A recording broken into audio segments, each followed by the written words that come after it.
La 1290, elle va t'emmener en enfer. C'est la moto del diablo. Yeah.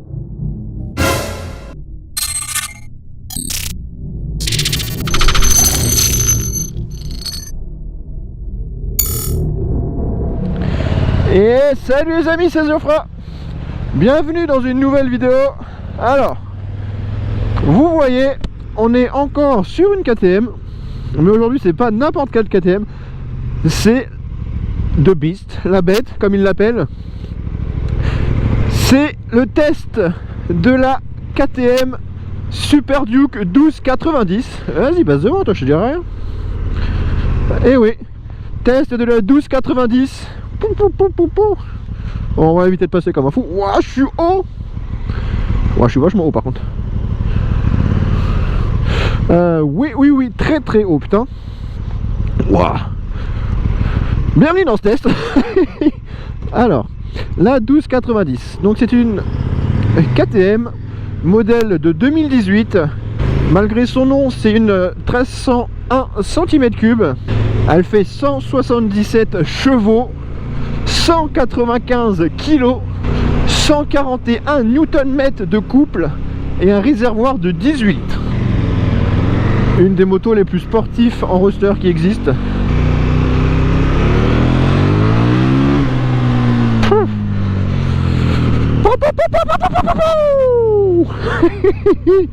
Alors, mes premières sensations au bord de la KTM. Alors déjà le frein est ultra mordant. En revanche c'est des levées courts. C'est la première fois que j'ai des levées courts. C'est assez déstabilisant en fait. Je suis pas habitué d'avoir des leviers courts comme ça. Bon, au moins là ça va être un réel test sur main car je vais arriver en pleine heure de pointe. Il est 18h30. Bon, elle est encore en heure d'étape parce qu'il est 5h30 en vrai. Putain, les poignées courtes comme ça c'est assez spécial. Et je suis vachement haut. La hauteur de selle c'est de 845 mm. Et c'est vrai que impossible de mettre les deux pieds par terre. Pour mes 1m77 là je suis à peine assez grand. Merci papa, merci maman de m'avoir fait si petit. La moto, il y a plein de choses à dire. Alors déjà, tableau de bord TFT, couleur comme vous le voyez, tableau de bord rétro-éclairé, enfin guidon rétro-éclairé, pardon. Accélérateur électronique Ride-by-Wire, 3 cartographies moteur, anti-patinage, ABS.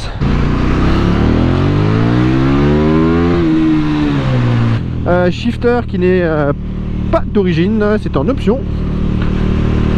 Et on va vite faire le tour de la moto avant qu'il fasse nuit. Alors voici la KTM 1290 Super Duke Air de 2018 en coloris noir et blanc. Je vous laisse la regarder. Elle est vraiment très très belle. Elle ressemble quand même beaucoup à la 790, on va pas se mentir.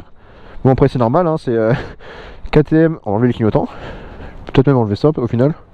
Ça sert à rien que ce soit allumé. Donc peut-être si je vais vous montrer pour l'éclairage fait avant. C'est le même qu'après que la 790. Très belle, j'aime beaucoup. On est très bien installé dessus. Je vous l'ai pas encore dit mais la position de conduite est vraiment très agréable. Je vous en parle juste après. Là voilà, la face avant. Bon, on voit qu'il y a plein de petites pièces KTM. Voilà l'embout de bouchon d'huile. Les poignées donc courtes comme j'ai dit. Pareil aussi les protèges leviers. Il y a pas mal de petites pièces mais elle est vraiment très très sympa. Un peu de carbone ici là. Hey mazette. L'autre côté donc on voit les étriers Brembo.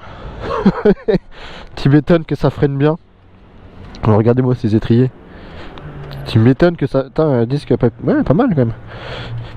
Les Brembo, franchement ça... Non, très belle moto. Peinture légèrement pailletée quand même. Avec le cadre orange et blanc. Voilà, moi je préfère un peu plus sobre. Après voilà, ça dépend des goûts de chacun. Le pot Accra qui a l'air de faire pas mal de bien chanter quand même. La selle Power Parts. Protection de réservoir. Selle. Le monobras qu'on voit là. Avec les jantes orange. Franchement, les jantes orange c'est vraiment très très joli. Hein. Putain. Ah, le feu arrière où on voit rien. Attendez, on va allumer la moto pour voir déjà l'avant. Puis s'il fait un peu nul là, ça doit bien rendre là. Oh, ça va bien rendre en vidéo là. Ah bah, le petit détente. Donc ça c'est les feux de route en journée. Putain, le petit V comme ça un peu inversé là, ça rend vraiment quand même classe hein. En plein phare ça rend comment? Putain, en plein phare ça doit bien éclairer quand même hein. Ouah, je tiens pas droit. Putain, ça éclaire bien? Bah oui, ça éclaire bien. Évidemment que ça éclaire bien. Et le feu arrière. Ah, en trait comme ça, c'est quand même pas mal hein. Putain. On va voir sous la selle, cette fois c'est plus simple. Il y a la clé, bam. MT10, on s'en souvient. J'ai galéré à trouver. Ou alors, je pars du principe que si la boîte à outils rentre, l'antivol doit pouvoir rentrer. Quand la moto s'allume, regardez. Allez, ready to race. Ouais mon gars, prêt à faire la course. Bref. Voilà, la KTM 1290 Super Duke R de 2018. On va faire le petit tour de la moto, mais vous déjà, qu'est-ce que vous en pensez de cette moto, physiquement parlant? Qu'est-ce que vous en pensez? Je vous pose la question. Allez, à tout de suite.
En passant les amis, c'est la première vidéo depuis que l'année est passée, donc je vous souhaite une bonne année 2019 à tout le monde. J'espère que elle sera meilleure que 2018 et que voilà, vous avez vraiment kiffé cette nouvelle année.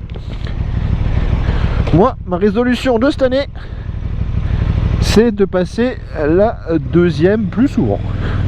Parce que je passe quand même pas assez la deuxième, je trouve. Et vu qu'il y a un shifter, je pense qu'il faut quand même passer la deuxième de temps en temps. En ce qui concerne la position de conduite, j'en ai peut-être pas parlé. La hauteur de selle, je vous dis, je suis assez haut. Voilà, j'ai oublié de mettre la moto sur le côté pour m'arrêter. En revanche, question assise, confort de conduite avec les poignées rétroviseurs, je n'ai rien à redire. Ça doit être une des 1000 que j'ai essayé, et même ma Z900 en vrai, sur laquelle je suis le mieux installé.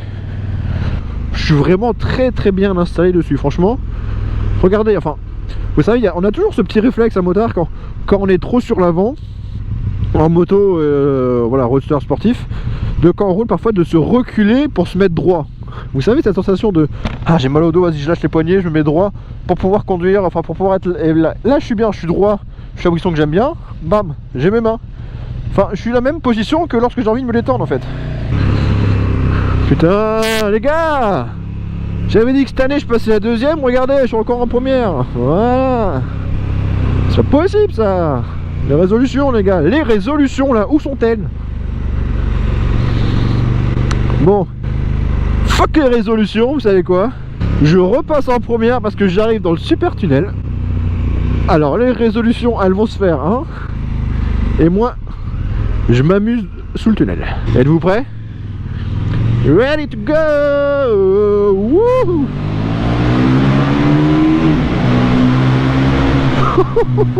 Attends, elle a un son. Elle a un son grave. Oh là là, c'est. Elle a un son d'un bicylindre. Bah, le bicylindre évidemment, normal, c'est un bicylindre. Mais elle a un son vraiment rock. Oh franchement le son, très bon son. C'est pas un 4 cylindres où ça gueule, vous savez, il faut vraiment la pousser dans les tours pour que ça gueule et que ça fasse du bruit. Là même à bas régime, c'est un son grave quoi, c'est un son rock vraiment, genre un son rond. Franchement, ouais, très bon son. Bon, là par contre, on peut vite se faire surprendre du mordant du frein. Allez, deuxième. Wouhou. Bon, troisième, non. Vous voyez comment ça éclaire bien, je sais pas si vous voyez bien en vidéo, mais il y a vraiment un halo lumineux qui éclaire vraiment très très bien. On est dans le dur, dans le test urbain, Interfile, go. Et, je vous l'ai dit, elle fait 195 kg la moto. Franchement, c'est une 1300. J'ai même pas enfin, c'est un vélo quoi. Bon, en ce qui concerne l'Interfile dans Paris, sachez que dès que vous allez vous insérer, vous aurez déjà perdu votre permis. Bon, un défaut qui est similaire à d'autres motos que j'ai essayé, le warning positionné ici. Je trouve ça une mauvaise position de warning, c'est dommage, ça fait chier de le voir bouger le poignet comme ça. Mais bon, après tout, quand on n'a pas le choix, on n'a pas le choix, hein, mon ami. Arrête de te plaindre, putain, et savoure. La 1290, elle va t'emmener en enfer. C'est la moto del diablo. Yeah. Pour enlever les warnings, putain, pour enlever les warnings, du coup, c'est ça qui est chiant. Si tu veux le faire un peu rapidement, tu dois vraiment te faire chier, quoi. Regardez, j'arrive pas, en fait, faut hop, hop, hop, hop. Putain, trop d'étapes hein, pour juste enlever ces warnings et mettre sur le clignotant, il y a trop d'étapes là. Bon, on repose le pied à terre et je suis toujours haut. Putain, j'ai pas grandi entre temps, fait chier. Non, en tout cas, elle a l'air ultra légère, elle a l'air vraiment ultra maniable. Après, voilà, vu les circonstances du test, je peux pas trop essayer son agilité pour le coup là. En revanche, son moteur, ouais, on sent que c'est une 1300 parfois parce que parfois en première, voilà, quand on est à basse allure, elle aime pas, ça se sent, elle dit mon gars, tu fais quoi là? Wow, je suis une 1300, j'ai 177 bourrins, qu'est-ce que tu fais en première à bas régime là? Elle dit, faut faire quelque chose, soit le mec devant tu le pousses, soit tu étales le moteur. Mais après...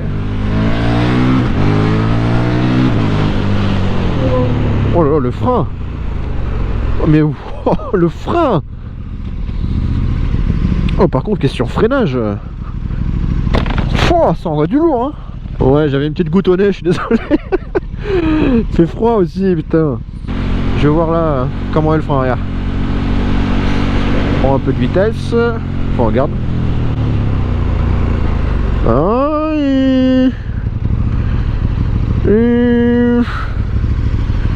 il est présent, mais un peu déçu quand même. Je m'attendais à plus. Ah, le son. Eh tonton, ça c'est du son, hein. J'oublie tout ce que je dis. C'est pas grave, hein. Ouais. T'es mignon, tu laisses passer la voiture, mais il y avait moi quand même à côté, hein. Yeah boy. Mais franchement, en termes de sensation, je trouve qu'on en a beaucoup plus qu'un 4 cylindres. Pas besoin d'aller dans les tours pour se faire plaisir. On arrive à se faire plaisir à bas régime, mais franchement...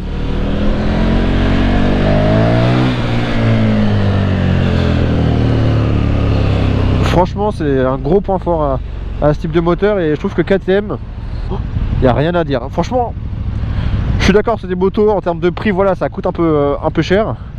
Parlant de prix, voilà, elle a plus de 16 000 € la moto. Shifter n'est pas en option, le shifter est en option. D'origine, la moto est quand même très bien fournie. Mais voilà, je trouve que ça coûte 16 000 € quand même, c'est pas une petite somme. Maintenant, je trouve qu'en termes de finition, en termes de détail, en termes de motorisation, bah, la moto est quand même pas mal. Franchement, la moto est très bien finie. Et voilà, c'est ça aussi le point fort des européennes hein, par rapport aux Jap. Elles sont plus chères, par contre, ouais, elles sont top. J'ai l'impression que l'embrayage est ultra dur. Et j'ai limite mal au doigt à tout le temps embrayer là. Donc je sais pas si c'est parce que c'est des poignets courts et je suis pas habitué, ou si c'est ou ceux qui possèdent les 1290, dites-le moi, ou si c'est l'embrayage qui est dur. Mais je sais pas, j'ai l'impression que j'ai mal au doigt à embrayer là. Et ça m'était jamais arrivé ça encore. Elle est magnifique. Alors voilà, pour résumer la moto, franchement, une 1300 qui est aussi agile. Pardon, il a pas vu. Chut, on dira rien. Une 1300 qui est autant agile qu'une 1000, qui est légère, qui répond bien, qui a du répondant, qui a du couple. À basse vitesse peut-être un peu trop, elle broute un peu dans Paris, mais bon, ça c'est normal. Elle a des options, elle a une gueule mais de ouf mon gars. Donc franchement, si vous êtes intéressé par une KTM les amis, bah allez l'essayer parce que franchement, c'est la deuxième KTM que j'essaye et j'ai rien à redire. Les KTM sont vraiment top. C'est des motos qui sont exceptionnelles, qui donnent la patate. T'as envie de rouler avec, qui a du confort, de la sécurité. Franchement, les gars, vous voulez quoi de plus? Quoi de plus sur une moto, sérieusement? Voilà, donc maintenant, la vidéo est finie les amis. J'ai fini mon taf, j'ai fini mon petit tour. Maintenant, je vous dis à la prochaine. Et c'était Ziofra. Tchuss.